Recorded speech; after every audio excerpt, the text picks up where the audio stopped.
mandatori, wajib sifatnya.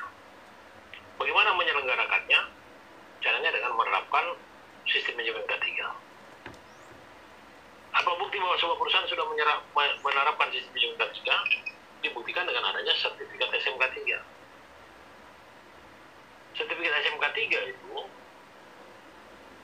ya, diperoleh setelah melalui proses audit SMK 3. Audit SMK 3 dilakukan oleh perusahaan jasa K3 bidang audit SMK 3. Perusahaan jasa K3 bidang audit SMK 3 dalam melaksanakan peran auditnya, dalam menjalankan fungsi auditnya itu dilakukan oleh para auditor eksternal. Dilakukan oleh para auditornya.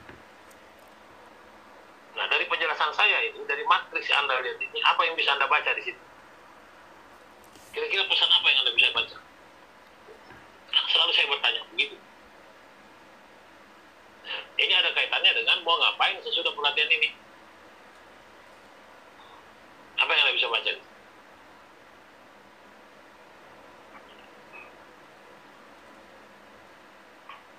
Ini jam kritis ya. Mau ngapain sesudah ini? Apa yang Anda bisa baca dari sini?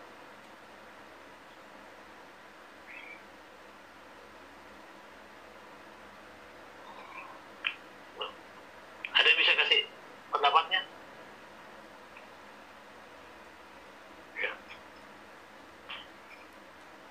Saudara, Anda itu punya kesempatan mendirikan lembaga audit. Anda itu punya kesempatan mendirikan perusahaan jasa K3 bidang audit. Hingga saat ini lembaga audit itu masih berkumpul di Jawa. Di Indonesia Timur belum ada. Di Indonesia Barat juga hanya Pulau Jawa.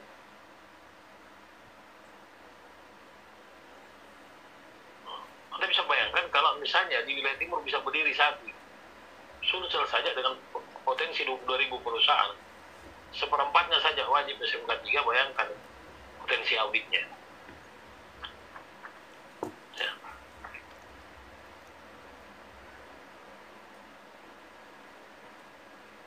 Di samping berpeluang mendirikan lembaga audit, Anda juga itu punya kesempatan menjadi auditor SMK 3. Kan gitu membacanya.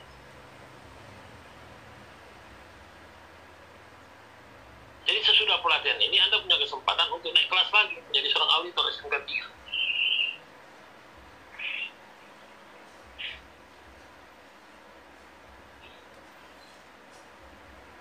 Begitu ya. Ya, mudah-mudahan ada di antara kalian yang nanti akan mendesain dirinya menjadi seorang auditor, atau ada yang mau dirikan perusahaan lembaga auditor. Perhatikan lagi. Nah, perusahaan itu sebelum diaudit, perusahaan itu mempersiapkan diri untuk diaudit. Persiapan menuju audit disebut setup atau setting up.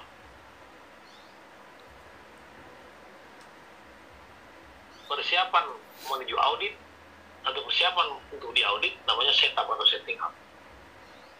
Dalam setup itu apa kegiatannya? Membuat desain tingkat risiko, Anda sudah bisa.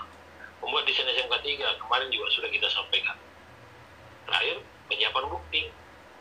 Bukti apa? Bukti atas standar. Karena auditor ini dalam bekerja dia minta bukti. Yang mana bukti bahwa sudah kau laksanakan standar? Jadi setup menyiapkan bukti. Kalau mendirikan PJK 3 ada persyaratannya, menjadi auditor ada persyaratannya, untuk setup tidak ada persyaratannya. Siapapun yang bisa, siapapun yang mengerti audit, mengerti SMK 3, dia boleh men-setup. Dia mengerti cara membuat desain tingkat risiko, dia mengerti cara membuat desain SMK 3, dia mengerti tentang penyiapan bukti, dia boleh men-setup. Tidak ada persyaratan, termasuk Anda. Setelah pelatihan ini, kalau Anda ngerti itu, hal pertama yang paling bisa Anda lakukan adalah men-setup sebuah perusahaan. Coba lihat ya. Baru kita mulai sudah 3 pilihan buat Anda. Ya. Mudah-mudahan Anda mengerti ini dan Dan Anda begitu selesai dari sini, hal pertama yang bisa Anda lakukan adalah men-setup perusahaan. Harga setup itu 11-12 dengan harga audit. Sementara audit itu paling murah ya 30-40 jutaan. Bahkan bisa menjadi ratusan juta. Tergantung ruang lingkup perusahaan itu. Saya berharap Anda punya pilihan baru. Setelah kemarin menjadi tukang ngintip. Untuk syarat membuat dan pakainya, Pak? Sebentar kita bahas. Ya. Bagaimana menjadi auditor? Nanti kita bahas. Yang penting mengerti dulu bahwa ada lagi bayangan, ini angin surganya ada lagi. Saya tidak bisa hitung lagi Pak Ismunandar, ini angin surga keberapa yang saya sampaikan di kelas ini. Kalau mengerti.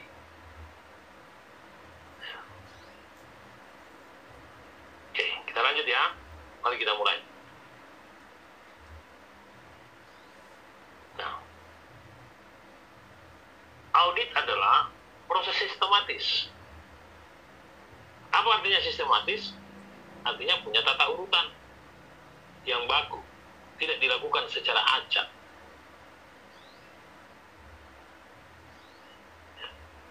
Punya tatanan. Dilakukan oleh orang yang kompeten. Ya. Dilakukan oleh orang kompeten. Kompeten artinya punya sertifikat kompetensi, dibuktikan dengan sertifikat kompetensi. Berarti tidak semua orang bisa lakukan.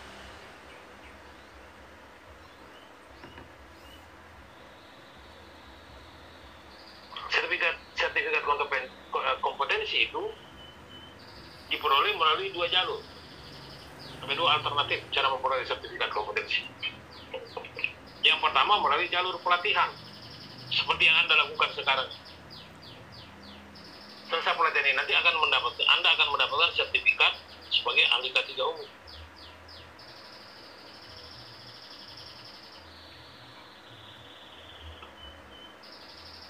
Tapi Anda juga bisa memperoleh sertifikat kompetensi melalui mekanisme uji kompetensi di bawah BNSP, Badan Nasional Sertifikasi Profesi. Untuk bisa ikut uji kompetensi, Anda harus memahami juga yang disebut dengan SKKN ini, Standar Kompetensi Kerja Nasional Indonesia. Begitu ya. Nah, independen artinya dalam mengerjakan pekerjaannya sebagai auditor, seorang auditor itu dia bebas dari pengaruh. Sepenuhnya menjadi otoritas dia. Keputusan ada di tangan dia. Yang penting dia dengan mengumpulkan, mengevaluasi barang bukti. Tadi saya katakan audit itu adalah proses membandingkan antara standar dengan bukti. Jadi seorang auditor itu kerjanya enak. Dia lihat standarnya, mana buktinya bahwa ini sudah kau kerjakan. Dia hanya minta bukti. Nah, karena Anda belum menjadi auditor, maka saya berharap Anda bisa membantu menyiapkan untuk menyiapkan diri menuju audit. Caranya bagaimana? Kalau auditor itu dia minta bukti, berarti Anda men-setup perusahaan berarti menyiapkan bukti. Kan begitu logika berpikirnya. Jadi setup itu antara lain menyiapkan bukti. Bagaimana caranya menyiapkan bukti? Mudah-mudahan di akhir pelatihan ini nanti Anda mengerti sehingga Anda bisa men-setup perusahaan. Clear ya?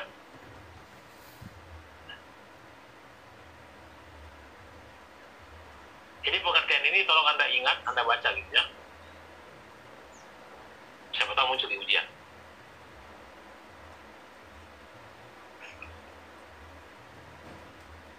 Nah,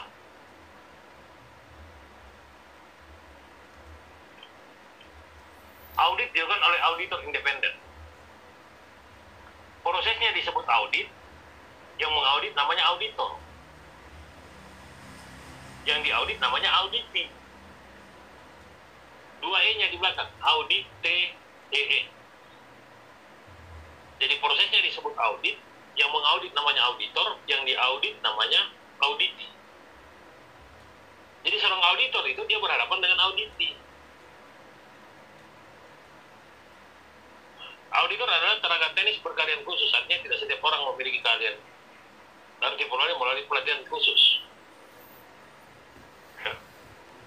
Independen tadi sudah jelaskan, untuk melakukan audit ditunjuk oleh menteri. Berarti seseorang disebut auditor kalau dia sudah punya SK penunjukan sebagai auditor.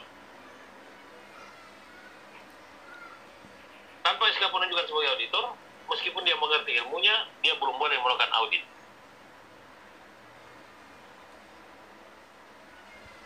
Ya. Nah, bagaimana menjadi auditor nanti kita bahas. Kalau lembaga audit, PJK 3 bidang audit atau lembaga audit ini adalah badan hukum. Apa bukti bahwa sebuah perusahaan sudah berbadan hukum? Bukan dibuktikan dengan akte notaris. Kalau dengan akte notaris itu baru menandakan berdiri sebuah organisasi. Dia baru sebuah organisasi, tapi dia belum menjadi subjek hukum. Dia belum menjadi subjek hukum. Dia belum boleh melakukan perbuatan hukum. Kapan sebuah lembaga atau organisasi itu menjadi subjek hukum? Kapan sebuah organisasi atau lembaga itu menjadi badan hukum? Ketika sudah ada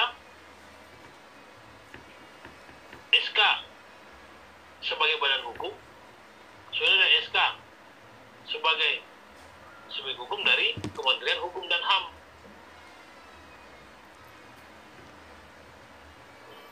Ya. Jadi, sebuah perusahaan dikatakan berbadan hukum kalau sudah ada SK dari Kementerian Hukum dan HAM. Jadi nanti kalau kalian mendirikan perusahaan itu, sekaligus saja minta sama notarisnya. Nanti notaris yang uruskan. Sekaligus ya. Sebelum ada SK dari Kementerian Hukum dan HAM, sebuah lembaga itu belum merupakan subjek hukum. Kalau dia belum merupakan subjek hukum, maka dia belum boleh melakukan perbuatan hukum. Ya. Lalu audit eksternal SMK 3 adalah audit sistem manajemen kerja yang dilakukan oleh lembaga audit. Jadi yang namanya audit eksternal itu pasti melalui lembaga audit. Seperti tadi PJK 3 bidang audit. Bagaimana mendirikannya sebentar kita bahas. Kalau ada audit eksternal, berarti ada audit internal. Kalau audit internal adalah audit yang dilakukan sendiri oleh perusahaan itu oleh auditor internalnya. Oleh auditor internalnya. Kalau audit eksternal harus melalui lembaga audit dan dilakukan oleh auditor eksternal. Kalau auditor internal itu audit yang dilakukan sendiri oleh auditor di perusahaan itu disebut auditor internal. Bagaimana menjadi auditor internal dan eksternal sebentar kita bahas ya. Ada pertanyaan sampai di sini? Ya. Kalau lancar-lancar saja kita cepat selesai.